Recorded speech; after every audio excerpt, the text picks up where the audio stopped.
for Chris, Cindy, and JC. It's going to be the best night of their lives. But tonight is also the night of the creeps. From a world unknown comes a nightmare unimagined. First, they are under you, around you, on you, and then inside you. They get in through your mouth and you walk around while they incubate, even if you're dead. They are a universal terror. Freeze! They are a different kind of horror. Zombies, exploding heads, creepy crawlies. We could have a little problem. The creeps are taking over. I got good news and bad news, girls. The good news is your dates are here. What's the bad news? They're dead. You have never had a night like this. Night of the creeps. If you scream, you're dead. Welcome, boys and ghouls, to another installment of Monster Mike's Mayhem. On today's special installment, I want to talk about a movie that's near and dear to my heart, none other than Fred Decker's 1986 Night of the Creeps.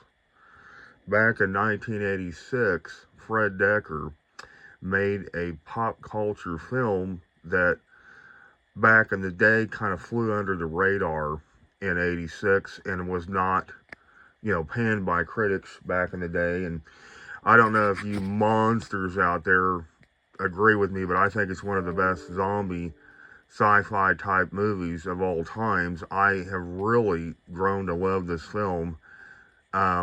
I do not remember seeing this in the theater in 86, but I believe I started watching it on video rental back in the late 80s, early 90s.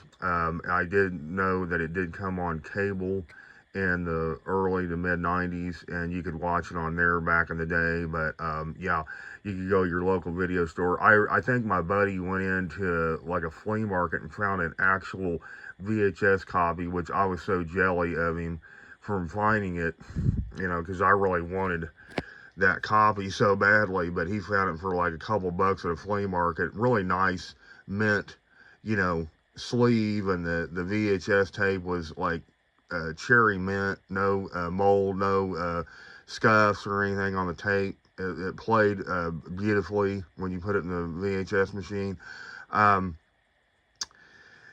Anyways, a little tidbit of information. All you monsters out there probably didn't know this. I thought I would enlighten you. Back in 1986's film, when JC's in the restroom at the facility inside the college campus, and he's using the restroom, and he sees the slugs from Mr. Miner, the janitor, has turned into a zombie, and his head exploded, and the slugs go into the men's bathroom in the facility. He looks down, sees them, and if you look, when he finds that matchbook on the ground, and he goes to reach down and grab it, and he learns that they die from fire. JC learns this. He looks up at the wall when he falls down, and above Slayer, below it on that side, you can see Go Monster Squad is a little tidbit of information that you monsters out there probably didn't know. That was his approval that Monster Squad would be returning and coming out that next summer of 1987, which was the same year that Lost Boys came out and stuff, and it really tanked in the box office again, which that became a cult classic later on, and that'll be another episode of Monster Mike's Mayhem. But back to Night of the Creeps, we're talking about the 1986 cult classic, Night of the Creeps. And you guys probably didn't know Monster Mike was an artist by right. I like to do a lot of artwork, and I draw and paint and stuff for over 20 years, making masks and props. And I made this doll in 2009. I had found about maybe 8 or 9 of these Ken dolls.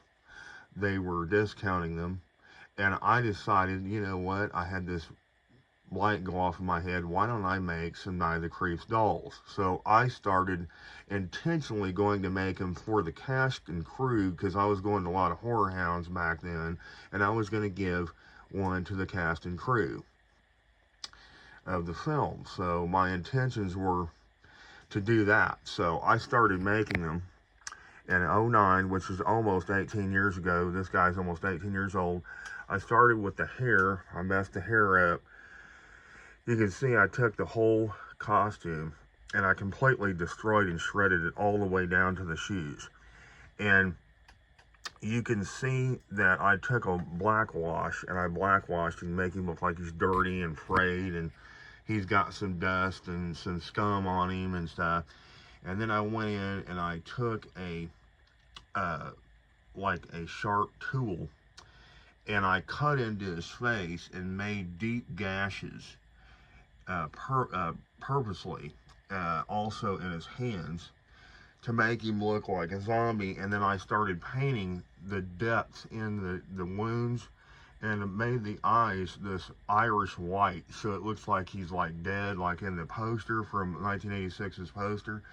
And it's kind of, this guy is kind of like reminiscent of the poster from the 1986 film, so that's why he looks like this. And then of course I did the same thing to his hands, and you can see the bone coming out of this little thumb right there. And I had to do that, detail that, and then I took a clear coat and put it over a glossy coat to make him look glossy constantly. He was always glossy. So that was pretty interesting. And you know, I did that, and then of course I, you know, he if you see that shine, he's got that gleam shine on him, and that's a permanent gleam that is on his face permanently.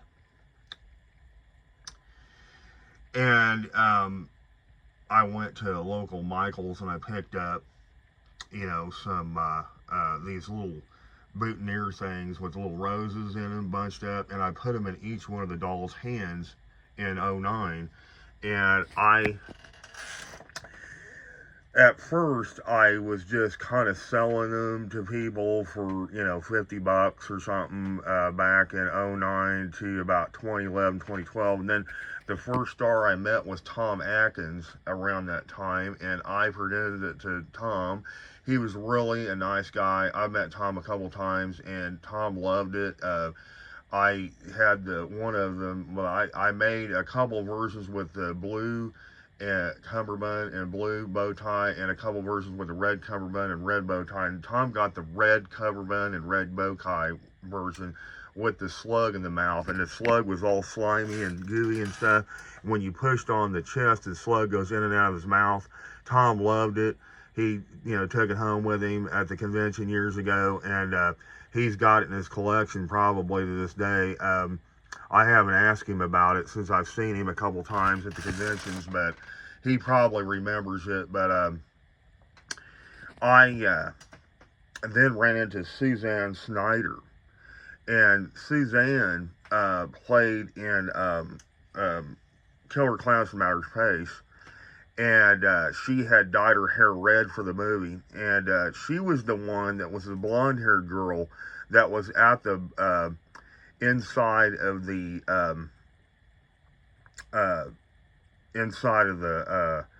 sorority house when she yells, Bradster comes to the door, and she yells up, Cindy, your date's here.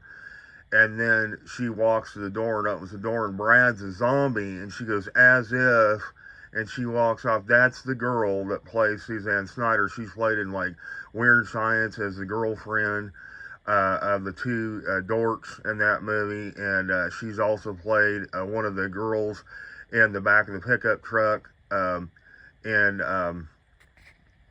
Last Starfighter. She's been in quite a few movies over the years. She was very nice. She took the doll. She was very sweet woman. I met her years ago at a convention when she was doing Killer Clowns from Outer Space with Grant Kramer, and she had signed it right here, Suzanne Snyder. You can see it on his leg. And I meant to tell you guys out there in Monsterland, this is also a piece of my own collection, and I made this specifically for the cast members to sign this particular doll. So a little later, I met the late great Dick Miller that plays Walter Paisley, that's inside the weapons cage at the precinct, and he was going to get the old standard flamethrower for, Detective Cameron in the movie, and he goes, I guess we have a problem. He pulls a shotgun and puts it to him, and you can see the Dick Miller signature. It's kind of crappy on his leg right there. That's the late, great, famous Dick Miller.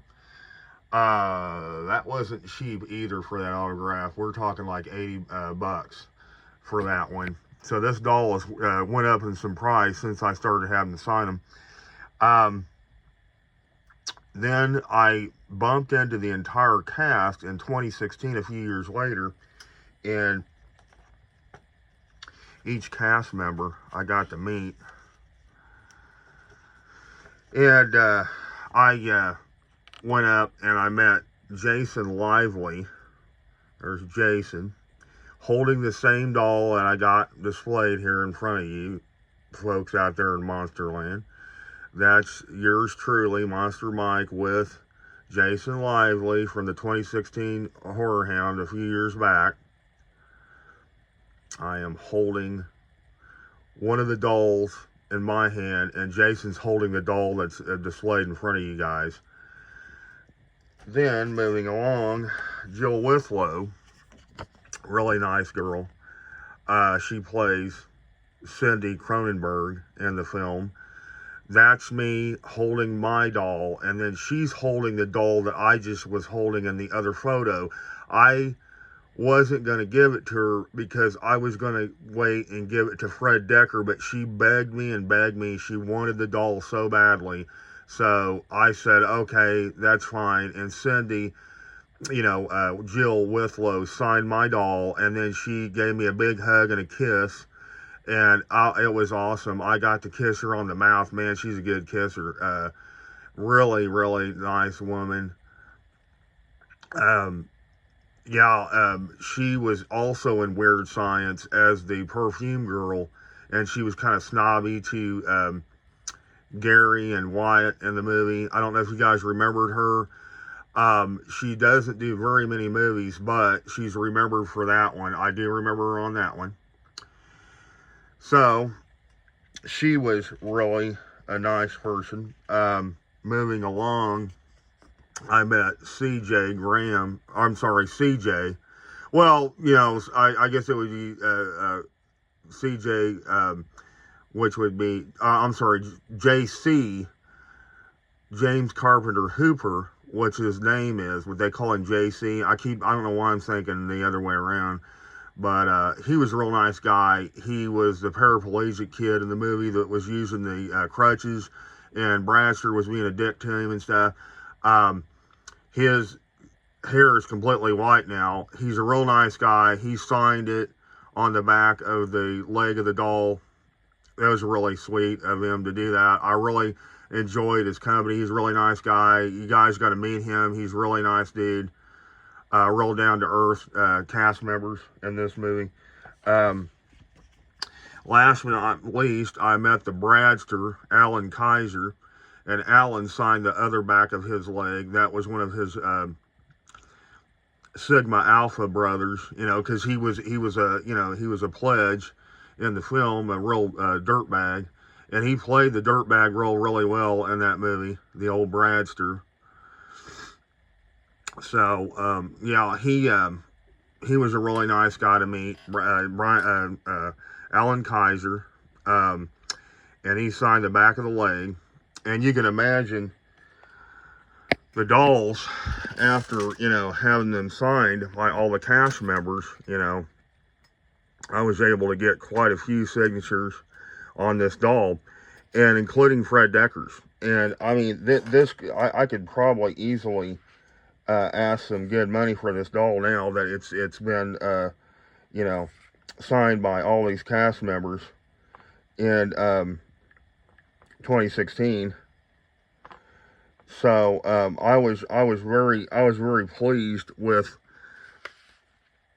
you know, this doll was really a neat project to make in 2009. It's been almost 18 years. I'm really pleased with it. I think it's a really cool, you know, doll to have in my collection.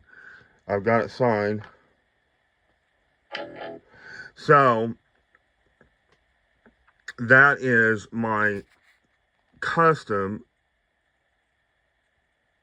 1986 Night of the Creeps zombie doll, signed by the entire cast of Night of the Creeps 1986. So, if you guys like these videos, please like and subscribe.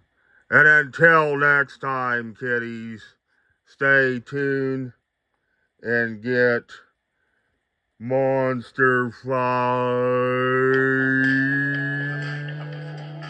Is finally here for Chris, Cindy, and JC. It's going to be the best night of their lives. But tonight is also the night of the creeps. From a world unknown comes a nightmare unimaginable. First, they are under you, around you, on you, then inside you. They get in through your mouth, and you walk around while they incubate, even if you're dead. They are a universal terror. They are a different kind. Zombies, exploding heads, creepy crawlies. You could have little problem. The creeps are taking over. I got good news and bad news, girls. The good news is your dates are here. What's the bad news?